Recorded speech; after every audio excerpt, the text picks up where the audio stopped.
Happy New Year, everybody. It's already January 3rd, and I'm going to give you a few predictions for 2024. Thanks, sponsors: Topps, Panini, Upper Deck, Heritage Auctions, Huggins & Scott Auctions, Mike Stadium Sports Cards, Burbank Sports Cards, ComC.com, and Beckett Media, Beckett Grading, Beckett Authentication. So, a few predictions. First of all, I believe that in 2024, the condition premiums will narrow. What I mean by that is if you have a raw 50s card and it's in a 5 condition, I think prices over the course of the next year or so are going to get tighter around that. And 5 for some cards, the raw price guide is 5, and then the graded 5 is similar price. But I think what's going to happen is that the prices are going to get tighter around the 5. It's not going to start at the 10 and everybody's going to work up to that, or start at the 1 and everything's worked out of that. It's going to look at the 5 being an established price, and it's going to get tighter around the 5. So there won't be as big a premium for a 6 over a 5, or as big of a cut of a 4 instead of a 5. My example here is if a 5 is $1,000, let's say a 6 is $1,250, so that's a 25% premium, and a 7 is $1,500. But a 4 is $750, so that's 25% less, and then a 3 is $500. I think what I'm seeing now that a lot of vintage collectors, if a 3 is $500 and the 7 is $1,500, again, I'm making up the numbers, I think a lot of vintage collectors are looking at the 3 first. Is it a really nice looking 3? And they'll start at the bottom end of the scale. Okay, but I think over the course of this year, I think those spreads are going to narrow. And so if at the end of the year you were looking at the 5 still being $1,000, but the 6 was only $1,100, less of a premium, and the 7 was $1,200, and the 4 was $900, and the 3 was $800. So the 3s and 4s went up, the 6 and 7s went down a little bit. I think those things are coming together. If that happened, I think you could see the buyer psychology would be such that if that were me, I'd want to look at the 7 first. If there's only a slight premium for 7 over a 5 comparatively. But right now, the premiums, I believe, are too much. And of course, I'm not even talking about the different grading companies. It gets really crazy when you talk about one company's 7 and another company's 6 and another company's 5, and you maybe think they all look pretty similar. It's not apples and orange, but the grading companies, they're different kinds of apples. Now, to prove my point, I think the Honus Wagner T206 is already there. You don't have the exaggerated spread, even though they're millions of dollars. In percentage terms, it's not very much. And I think the 52 Topps Mantle, which is another very iconic card, I think it's going to be more influenced going forward. This is just my prediction for what the 5s go for than what an isolated 8 or 9 or 9.5 goes for. That's just a different market. And so I think if a grade of 5 of a 52 Mantle stabilizes, then things are going to coalesce compared to that. Prediction number 2, I think there's going to be an increase in interest and price of slabbed, authentic, altered cards. I don't think they're necessarily going to take off, but they've been out of favor. I think they're gaining favor because they don't look so bad.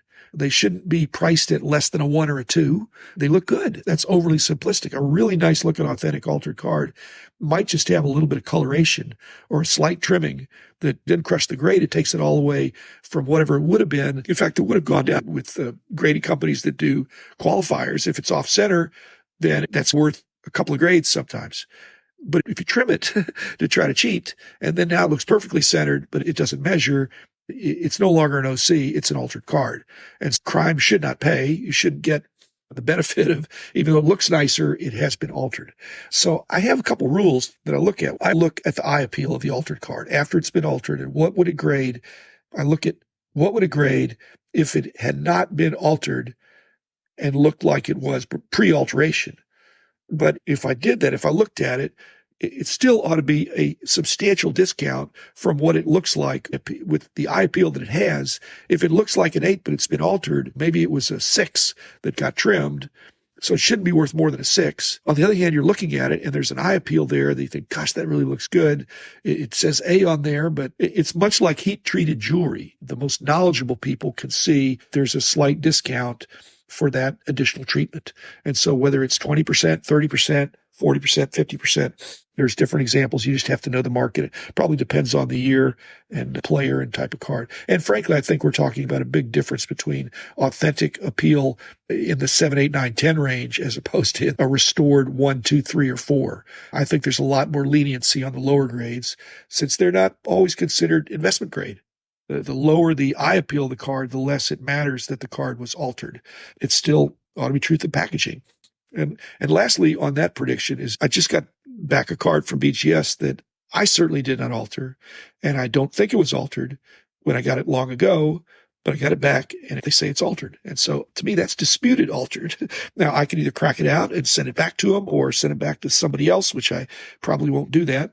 But I'm just saying, when I get this, when I go to sell that card, it's in an altered holder, but it looks nice. And I don't think it's altered. If it is, I can't tell. They probably could show me, but I'm going to price it a little more aggressively because I don't think it's altered. It's my choice to put whatever price I want on it. I'm not lying about it. It's just, it is what it is. Number 3, I think the successful hobby shops of 2024 are going to have to be true LCSs and not LBSs. Not BS, but a local box store. Many of the card shops that do really well, the most profitable product is selling boxes. And I think they're going to need to evolve towards selling more cards, not just boxes. If the ratio for some of these card shops is that 80% of their sales comes from boxes, I think that's going to have to go down. I think that margins are going to go down on boxes as well as availability. So if you're an LCS, you've got to learn. And I hope people will support their local LCS by buying, and not just graded and slammed cards, but raw cards too. And the gross margins are way higher for individual cards, but net margins are not always great if you're not very efficient. Now, Rob Veras is known to have this amazing system, and he sorts a lot of cards, but he doesn't sort everything. You've got to know what to break down and what not to. And so you need to know your local market, because breaking down in your LCS, if you're in a certain geography, you need to know which are the local interest players and cards you need to keep in stock and not be out of stock on that. I believe you can still charge some reasonable premium for the service of having those cards there. The days of the distributors having pallets and cases and the LCS having boxes and the retail having packs, and then the LCS is having singles. I just think you really need to be selling packs and singles and boxes too. But I think the singles ought to be the gravy, and hopefully they will do that. Prediction number 4, Pepper Hastings worked for our team for a long time, and he did a whole bunch of interesting things, one of which was to select our sports tickets. He's a consummate fan, huge baseball guy, but he helped us. He'd go for the ticket selections for all these season tickets that we had. Very relational, but also analytical. And he knew that getting the season tickets, where they would be, how much we'd pay, was part art and part science. So what part of the ballpark, stadium, or arena are you going to be in? How close do you want to be to the action? Now, in sports cards, the analogy is the player is the view, and the closeness is the grade. So the first row is obviously better than the second row, but at what additional price? And where in the ballpark are those front row seats? There may be a worse viewing experience. Being several rows back of home plate is better than being on the first row of center field. So Pepper wanted to be strategically close. He analyzed it. If the first 10 rows were $200 a ticket and rows 11 through 20 were $150 a ticket, and rows 21 through 30 were $100 a ticket, he would know to try for row 1, row 11, or row 21. He would never want to be in row 20 or row 30. He'd want to get the best within that section. And actually what happened for us, row 1 was already sold out. And so we couldn't get that. So Pepper got us our seats in row 11. I'm changing the numbers a little bit, so forgive me for the lack of accuracy. I think it actually was row 16. But it was when the price went down right there. So there was a discontinuity in the price. And what I'm thinking now is that in 2024, and this is my insight for sports cards, is that I think collectors are already looking for the best in-grade or undergraded cards of their favorite player. But I think somebody, maybe it'll be my old company, maybe it'll be somebody else, is going to develop a SeatGeek type app where all the available grades and copies of a player's card are evaluated. Probably works better for graded than for ungraded. And they can be rated and ranked as to the desirability of the price performance. What's the best deal for a good seat at the game? You just want the best deal on the card sometimes, regardless of the exact grade, as long as it's greater than a 5. Again, you don't want to sit in the upper deck, which would be equivalent to a lower grade card or bad sight lines. So you want to get a good seat, but within that, whether you're in the 30th row or the 5th row, it depends on the price. I think somebody's going to do that. If I were younger, I would do that. The programming is achievable, and I think it'd be a real service to know what's the best deal out there instead of what's the best 7 or what's the best 6. And again, like I said, looking at different companies and all that, it can get very confusing, but I think big data could help solve that. And finally, prediction number 5, I think there's too many card shows now, and it'll be survival of the fittest, but sometimes it's not just survival of the fittest. It's sometimes the fittest even could suffer if they've got a lot of competitors and a show a pond gets overfished. I think sometimes you would think even the fittest or the best promoters in the area may want to reduce frequency so they can make sure the user experience is memorable.